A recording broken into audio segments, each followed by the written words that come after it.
Hi ನಾವು welcome to NS farmer. ನಾನು ನಿಮ್ಮ ಪ್ರೀತಿಯ ಶರತ್ ಅಂದ್ಬಿಟ್ಟು ಬನ್ನಿ. ಈಗ ನಾವು ಚಾಂಪಿಯನ್ ಜಗಣ್ಣನ ಒಂಚೂರು ಭೇಟಿ ಮಾಡಿದ್ದೀವಿ, ಒಂಚೂರು ಮಾಹಿತಿ ತಗೋಣ. ಅಣ್ಣ ನಮಸ್ತೆ.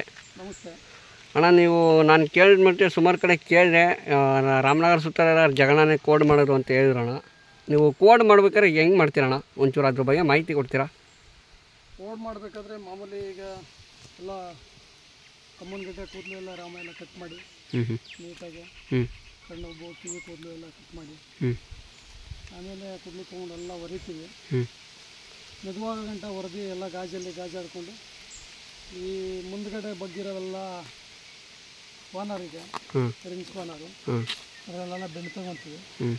ಬೆಂಡ್ ತೊಗೊಂಡು ಹಿಂದಕ್ಕೆ ಅಚ್ಚೆ ಕಟ್ಟಿ ಆಮೇಲೆ ಗೆಡ್ಡೆ ಮಾಡಿಸ್ಕೊತೀವಿ. ಹಿಂದಕ್ಕೆ ಹೋಯ್ತು ಮುಂದಕ್ಕೆ ಬಂದಿದ್ದು ಕಂಬು ಹಿಂದಕ್ಕೆ ಹೋಯ್ತು ಅಂದಾಗ ಮಾಮೂಲಿ ಗೆಡ್ಡೆ ಮಾಡ್ತೀವಿ. ಗೆಡ್ಡೆ ಮಾಡಿಬಿಟ್ಟು ಬುಡಕ್ಕೆ POP ಹಾಕಿ ಕಂಬು ಕರೆಕ್ಟಾಗಿ ನಮಗೆ ಬೇಕಾದಂಗೆ ನಿಂತ್ಕೊಂಡು.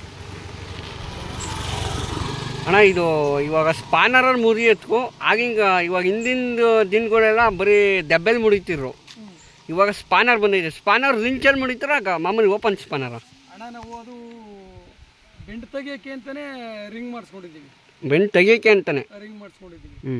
ಆ ರಿಂಗಲ್ಲಿ ಬೆಂಡ್ ತಗೊತೀವಿ. ಇದಕ್ಕೆ ಈಗ ಮೇಲ್ಗಡೆ ಸಣ್ಣ ಸೈಜ್ ಇರುತ್ತೆ, ಸೆಂಟ್ರ್ ಬಂದರೆ ಒಂದು ಸೈಜ್ ಇರುತ್ತೆ, ತಾಳಕ್ಕೆ ಬಂದರೆ ಒಂದು ಸೈಜ್ ಇರುತ್ತೆ.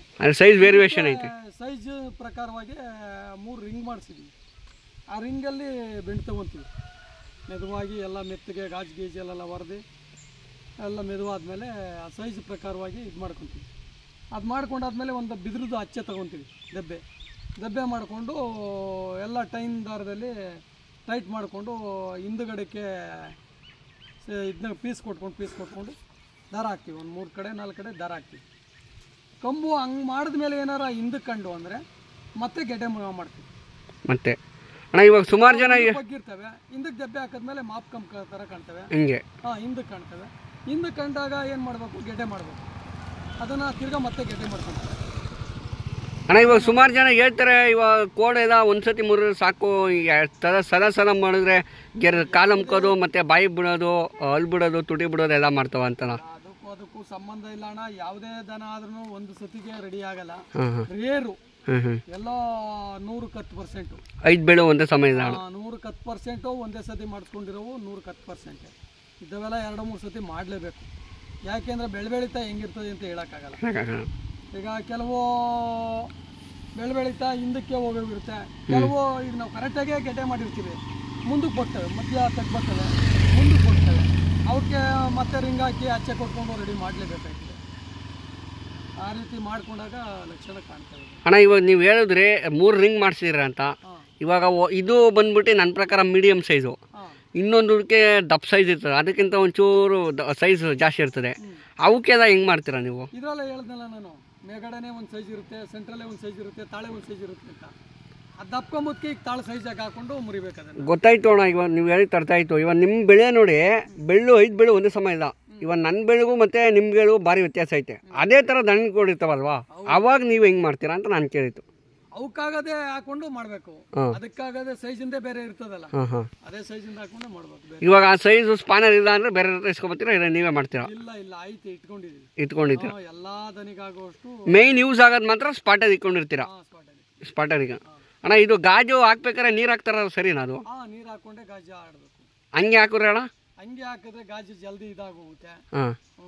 ಈಗ ನೀರು ಹಾಕೊಂಡು ಇದು ಮಾಡಿದ್ರೆ ಒಂದು ಸ್ವಲ್ಪ ಮೆದು ಸಿಗುತ್ತೆ. ಮೆದು ಸಿಕ್ಕೋ ದೆಸೆಯಿಂದ ಈಜಿಯಾಗಿ ಆಗುತ್ತೆ ಜಲ್ದಿ ಅಂತ ನೀರು ಹಾಕೊಂಡು ಗಾಜು ಆಡಬೇಕು. ಅಣ್ಣ, ಇವಾಗ ಓರಿ ವಿಷಯ ಮಾತಾಡೋಣ. ಕೋಡಿನ ಆಯ್ತು ಅಣ್ಣ.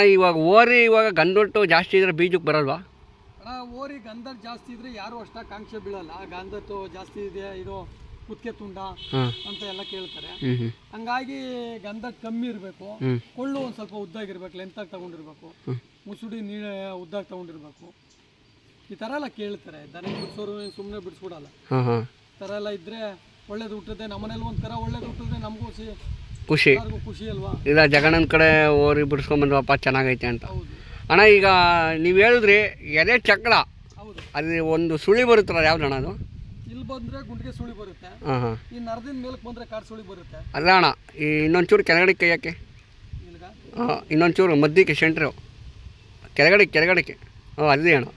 ಇದೆಲ್ಲ ಗುಂಡಿಗೆ ಸುಳಿಗೆ ಸೇರುತ್ತೆ. ನಿಂದಿಲ್ಲಿಗೆ ಇದೆಲ್ಲ ಹಾಂ ಈ ಭಾಗ ಎಲ್ಲ ಗುಂಡಿಗೆ ಸುಳಿಗೆ ಸೇರುತ್ತೆ. ಹಾಂ ಹಾಂ ಭಾಗ ಇದೇನು ಗುಂಡಿಗೆ ಇದೆ, ಹಾಂ ಇದು ಗುಂಡಿಗೆನೇ ಇದು. ಅಣ್ಣ ಅದನ್ನೇ ಯಾಕೆ ಗುಂಡಿಗೆ ಸುಳಿ ಅಂತ ಕರಿತೀರಾ? ಎದೆ ಸುಳಿ ಅಂತ ಕರಿಬೋದಲ್ಲ? ಎದೆ ಸುಳಿ ಅಂತ ಕರಿಬೋದಲ್ಲ? ಈಗ ಎದೆ ಸುಳಿ ಅಂತ ಕರೆಯೋದು ಯಾರು ರೇರು ಯಾರ ಥರ ಕರೆಯಲ್ಲ. ಹ್ಞೂ ಇದು ಗುಂಡಿಗೆ ಜಾಗ ಇರೋ ದೇಶ ಅಂತ ಗುಂಡಿಗೆ ಸುಳಿ ಅಂತ ಕರೀತಾರೆ. ಅದು ಹಣೆ ಮೇಲೆ ಒಂಚೂರು ಸುಳಿ ಜಾಗ ಒಂಚೂರು ಹಂಗೆ ಪರಿಚಯ ಮಾಡಿಕೊಡಿ ಅಣ್ಣ.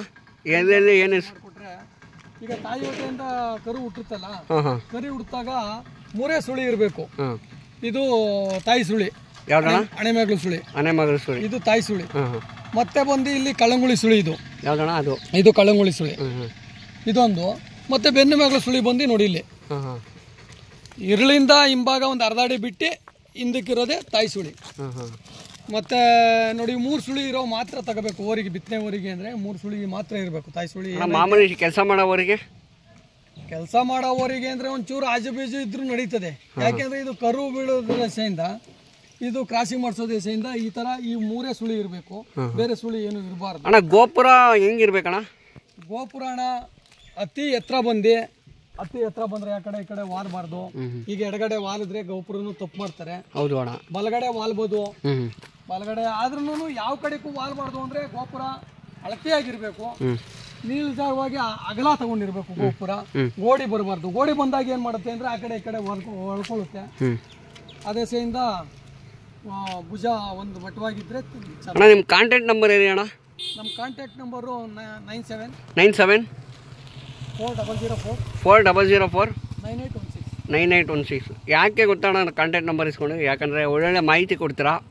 ಮತ್ತು ಯಾರು ಬಂದರೆ ಸುಮಾರು ಜನ ಹೇಳಿದ್ರು, ರಾಮನಗರ ಜಗಣ ದುಡ್ಗಂಗೋಡಿ ಅಂದ್ಬಿಟ್ಟು ತುಂಬ ಒಳ್ಳೆ ಮನುಷ್ಯ, ಯಾರಿಗೂ ಮಂತಕ್ಕೆ ಹೋದರೆ ಇಲ್ಲ ಅನ್ನಲ್ಲ, ಏನಾರು ಒಂದು ಸಹಾಯ ಮಾಡ್ತಾರೆ, ಧನ ವಿಚಾರ ಅಂತ ಬಂದಾಗ ದುಡ್ಡು ಕಾಸಲ್ಲ ಅಂದ್ಬಿಟ್ಟು ಅಂತ ಹೇಳಿದ್ರು. ಅದಕ್ಕೆ ನಾನು ನಂಬರ್ ಇಸ್ಕೊಂಡೆ ಅಣ್ಣ. ಯಾರು ಕೋಡ್ ಮಾಡೋರಿದ್ರೆ ದಯವಿಟ್ಟು ನೀವು ಏನು ಚಾರ್ಜ್ ಮಾಡ್ತೀರೋ ಅದರ ಒಂದು 200 300 ಒಂಚೂರು ಕಮ್ಮಿ ಮಾಡಿಕೊಡಿ ಅಣ್ಣ. ಯಾಕಂದರೆ ನೀವು ರೈತರೇ, ಎಲ್ಲರೂ ರೈತರಣ್ಣ. ಒಬ್ಬರು ಕಾಸಿನ ಮೇಲೆ 3,000 ಅಂತ ತಕ್ಷಣ ಇನ್ನೊಂದು 500 ಜಾಸ್ತಿ ಕೊಟ್ಬಿಡ್ತಾರೆ. ಒಬ್ಬೊಬ್ಬರು 2,500 ಅಂದರೆ ಇನ್ನೊಂದು 500 ಕಮ್ಮಿ ಕೊಡ್ತೀನಪ್ಪ ಅಂತ ಹೇಳ್ತಾರೆ. ಅಂಥವ್ರಿಗೆ ಒಂಚೂರು ಎಂಕರೇಜ್ ಮಾಡಿ ಅಣ್ಣ. ಆ ಥರ ಏನಿಲ್ಲ, ಎಲ್ಲರೂ ಒಂದೇ ಥರ ಇರಲ್ಲ. ಕೆಲವ್ರ ಹತ್ರ ಕೊಟ್ಟಷ್ಟು ಇಸ್ಕೊಂಡಿದ್ದೀವಿ ಪಾಪ. ಆ ಥರ ಇನ್ನು ಇಷ್ಟೇ ಕೊಡ್ಬೇಕು ಅಷ್ಟೇ ಕೊಡ್ಬೇಕು ಅಂತ. ಅಣ್ಣ ಇಷ್ಟು ಮಾತಾಡೋಕ್ಕೆ ಅವಕಾಶ ಮಾಡಿಕೊಟ್ಟಿದ್ದಕ್ಕೆ